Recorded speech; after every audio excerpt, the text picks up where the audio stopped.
So anyone who's watched my videos before will notice that I'm now wearing sunglasses where before there were none, and those of you who have experience making videos and talking to the camera will probably know why they're there. Usually the way I do these videos is I write out my review and I have it behind the camera and I memorize it in sections as I go along, and then I say it while looking directly at the lens. It takes a long time, and I make these videos because it's cathartic for me to talk about my opinions on the movies that I've seen and share them with someone, even if they are strangers I'll never meet. Recently the thought of how long it's going to take me to write, shoot and edit a video has almost sapped the enjoyment out of this for me.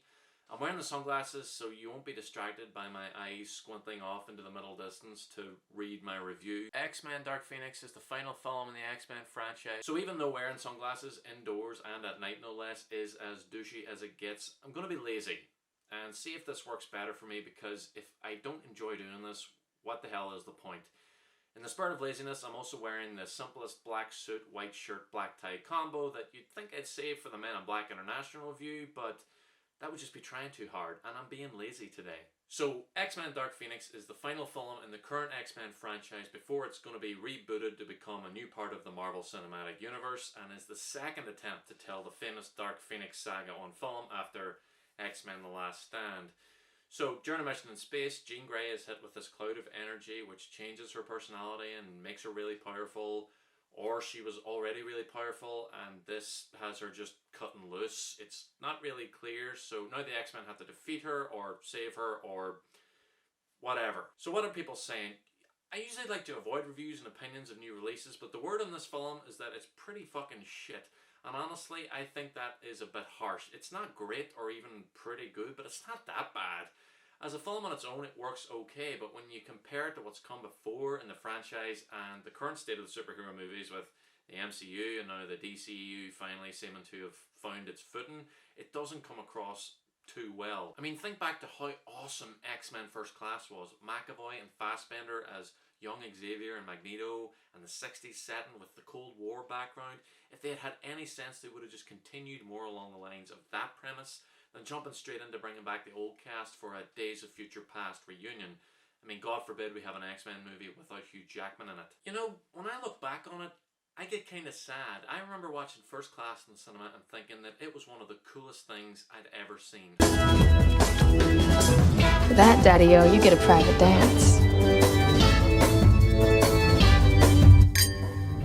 I thought, this is a new version of the characters. Xavier can walk and he and Magneto were friends, and we'd follow them over the course of a few films as their relationship grew and eventually soured. And then the end of the film comes and Charles gets shot and Magneto and Mystique turn on him, and the status quo from the original films just comes together so quickly. It felt like I was watching the X-Men version of Revenge of the Sith. I mean, in these later films, when you see Xavier and Magneto and they call each other old friend, all I can think is, you knew each other for like a month, and stop acting like you're both the most significant relationship each other has ever had. It doesn't work. Then Days of Future Past comes along, and the majority of the characters from First Class have been killed off between movies, and hey, Jennifer Lawrence is a big star now, so it doesn't matter that it doesn't fit her character or that she has no discernible talent when she's playing the part. We're going to make her the focus of the whole film, and a big part of the next film. One of the best things about this film is that she's killed off early. I'd say spoilers, but the trailers already took care of that. And I, for one, was ecstatic to see her go. I mean, what a dull character. And she doesn't even use her power to change into anybody except the non-blue version of herself. And I was extra happy to see her go after this part. And by the way, the women are always saving the men around here. You might want to think about changing the name to X-Women. Seriously, shut the fuck up.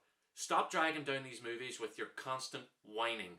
Also, I have no idea what she is talking about. In the film up to this point, it was mostly the men doing the saving. A bit of help from Storm, and Jean screwed up and had to be rescued herself by Nightcrawler, who is a man. So you might be thinking, she's talking to Xavier in this scene, so he must have been being a bit sexist or something. Actually, no. They were talking about how he's sending his team on more and more dangerous missions, and it's a fair enough, argument. Maybe she's talking about other films though, where the women on the team saved the men, and honestly the only one that I can remember is Jean using her more powerful than everyone else powers to help defeat Apocalypse in the last film. Why bring this up? They're not going to change the name, nor should they change the name of the Men in Black. Welcome to the Men in Black. The Men in Black. Don't start. I'm working on it.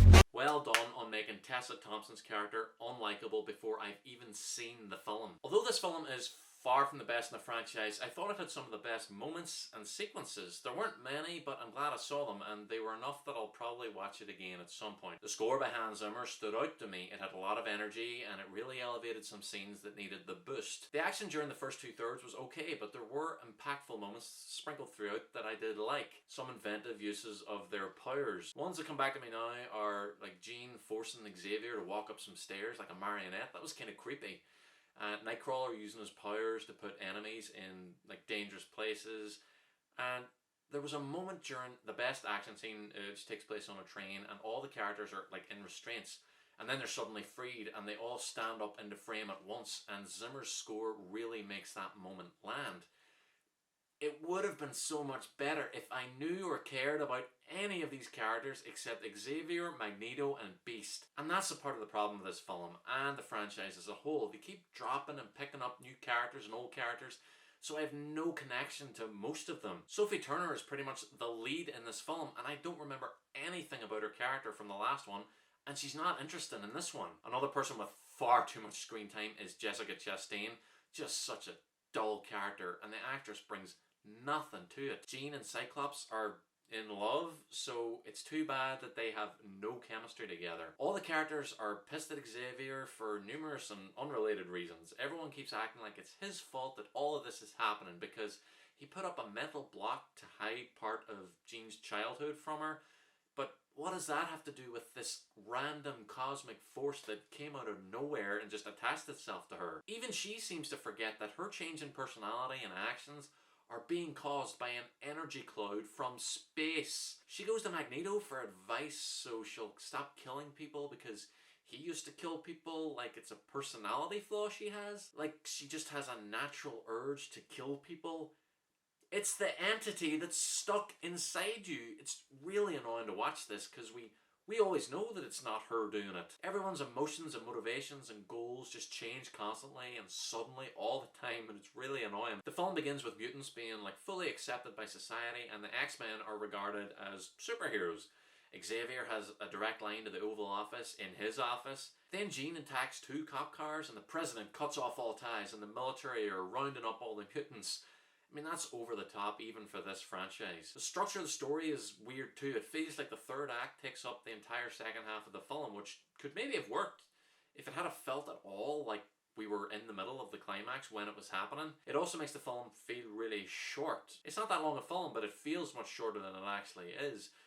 I think the scripts for the past 2 films have just not really been that good. And because Quicksilver is the most overpowered character in the whole franchise, he gets a couple of moments at the start and is quickly written out of the film, so the most entertaining guy he's just gone. That also means that the whole thing about him finding out that he's Magneto's son and still not having confronted him about it is just not resolved in this film. In fact, it's never even mentioned. Xavier seems to have forgotten that he can just straight up control people instead of just freezing them all the time, so that's all he really does. It's kind of boring. Storm uses her powers to freeze something in space. I mean, she controls the weather. Is there weather in space? That doesn't sound right, does it? I think the right way to do X-Men would be a TV series. Set it at the school, make it good, have all the classic characters and keep them. Introduce new ones as the show goes on. Make it an ensemble and don't make Wolverine the lead, please. Go big with it, but have the school as a base and leave enough room for some believable character drama and romances and stuff like that. Ideally, they would have just stayed in the 60s and continued with the First Class style. I know that the joke is that the timeline and the continuity makes no sense, but if they had a good reason for setting it in a particular decade, I might not care so much. I mean, Apocalypse was set in the 80s and this one's set in the early 90s. For no reason. There are a few 80s references in Apocalypse, but there's nothing in this other than, I think, the name of the spaceship that they save at the start. Like, that was a real spaceship that existed. It's a 10-year jump for no reason. I'm going to give Dark Phoenix a C. Go on with low expectations and you might enjoy it. For a film series that's been going regularly for close to 20 years, It deserved a better send-off than this, but I would be lying if I said that I didn't feel a twinge of sadness watching it all come to an end. Thank you very much for watching my review. Please like and subscribe. It helps me out. It helps the channel grow. And follow me on Twitter at LookToTheMovies. Please comment down below and let me know if you've seen Dark Phoenix, what you thought of it, if you agree or disagree with any of my points, if you liked it, disliked it, or if you have any points of your own. I'll be back soon with more reviews, and I'll see you then.